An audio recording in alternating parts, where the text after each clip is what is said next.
Yes, people, Arsenal with Ash. Before I start, make sure you hit that subscribe button, hit that notification bell to get notified when I upload, and make sure you're liking, sharing, commenting, all of that stuff.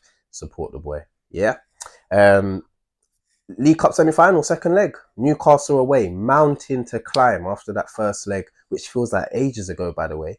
2-0 defeat at home, and yeah, let's just have it right. It's a mountain to climb. Newcastle away is a tough game at the best of times. Even if we had a 2-0 lead, it's a tough game. The crowd are going to be up for it. It's an evening game. They ain't won a trophy in 60 odd years, and they want to get to a final. So it's going to be a very, very tough, hostile environment and atmosphere. But I believe in the boys to go out there and give it their best to try and turn this around and get to the final. Before I start though, properly getting into it, the transfer window is now closed and we signed no one. I said repeatedly throughout January, probably even before the window opened, that if we do not sign anyone, it's pure negligence. And that's what the board have done. It's absolutely pathetic. Absolutely pathetic. Saka gets injured in December, popped down for 4 or 5 months. We knew about it. So we had the time to plan. Jesus pops down with an ACL early into January. We still had 2-3 weeks to go and sort something out, and we haven't managed to do it. Yes, I know January is a difficult market to find what you need at a good value, but they had to do something, and we've left ourselves short. It's a big risk. We're relying heavily on the fitness of our forwards that we've got left. Kai Havertz run into the ground. He was holding his hamstring towards the end of the Man City game, and when he came off, that was a worry. Arteta's kind of confirmed today with his pre-match interview that he's fine, but it's a worry. It's a worry. I think obviously on a positive note, we're over the hill of the fixture congestion, kind of, where I think we've only got one 3-game week before the end of March, which is when Saka's kind of expected to be returning. So yeah, we've kind of got 1 game a week up until then.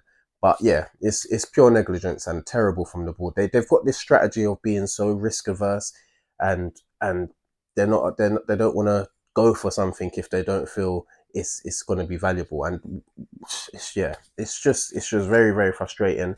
I understand it to an extent, but the issue is this goes all the way back to last summer. So the main issue here we have is last summer. Not signing anyone for the forward line. I don't count Sterling alone, and on the last day of the season, that's a panic.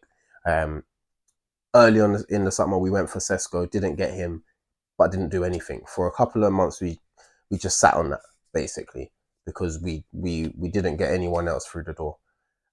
So yeah, it's poor. We had a poor summer, and that spilled over into the season, where we've had a lot of games that have been so tight, and we needed magic to kind of get us over the line, or increase a lead, for example, that we ended up losing out on. And at the end of the day, if we end the season with no trophies, the board have failed. They've failed the manager, because he's called out for it all month, after every game pretty much. He's been saying we're short, we need players, we need to do something. Even today, he said we're disappointed that we didn't manage to get anything over the line. But yeah, anyway, enough of that doom and gloom stuff. We'll see how we progress throughout the season. But yeah, back to this game. There's a bit of hope for us. Newcastle have lost their last 2 home games. I think it was Bournemouth and Fulham, I believe. And the Bournemouth game, them losing 4-1. So that's the type of margin of victory that we could actually succeed with. 2-1 wouldn't be enough, which what Fulham got. And we're in good form ourselves. Managed to get that 1-0 win over Wolves in difficult circumstances.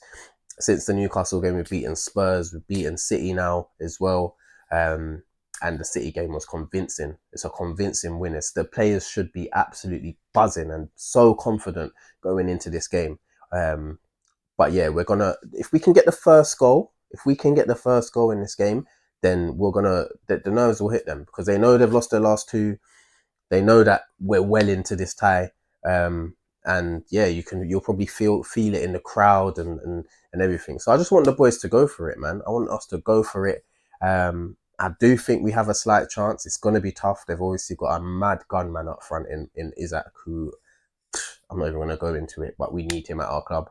Obviously, they've got the likes of Gordon. Jacob Murphy's having a good season.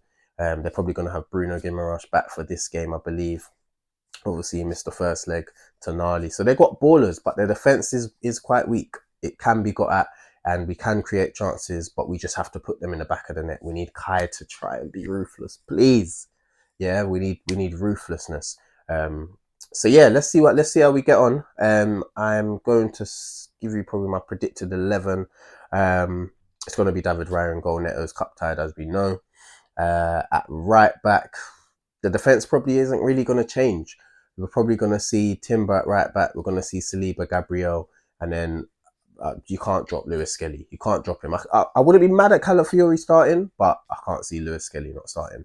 And then in midfield, I'd keep it the same again. I'd have to go Partey, Rice, and Odegaard. I'm not willing to drop any of them. They were magnificent against Man City, primarily Partey and Rice. So yeah, we can't. We have to go strong in this game. And then my front three. Do I think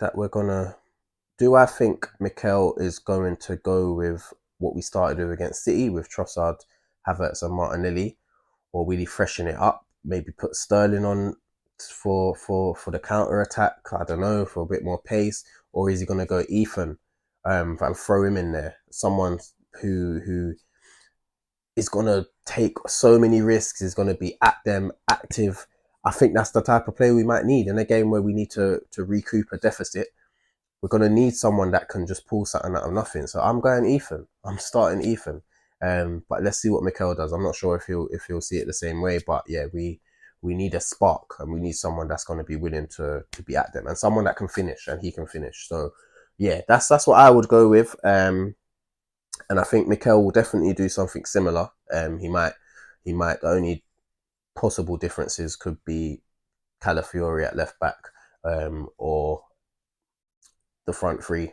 There could be a change where we don't have Ethan. I think Martinelli and Havertz are a shoe on to start, but it's whether it be Trossard, Sterling, or Ethan. So yeah, let's see what happens. It's a big game, man. It's a big game. It's our last game for 10 days. We've got a break. The boys are going to go off to Dubai after this game, get some warm weather training, which we done last year, and we know the effect that had. But yeah, they've earned this break, man, because they've run themselves into the ground. In January, I think we had all 10 matches or something crazy. And you know what December was like before that as well. So yeah, it's a big game for us. And a nice break after. So we just need the boys to put everything into this game and try and get the job done. And we'll see what happens, man. We'll see what happens. But yeah, let me know your thoughts, comments, like, share, subscribe, all of that stuff. And we'll see you for hopefully a cheerful match review. Take care.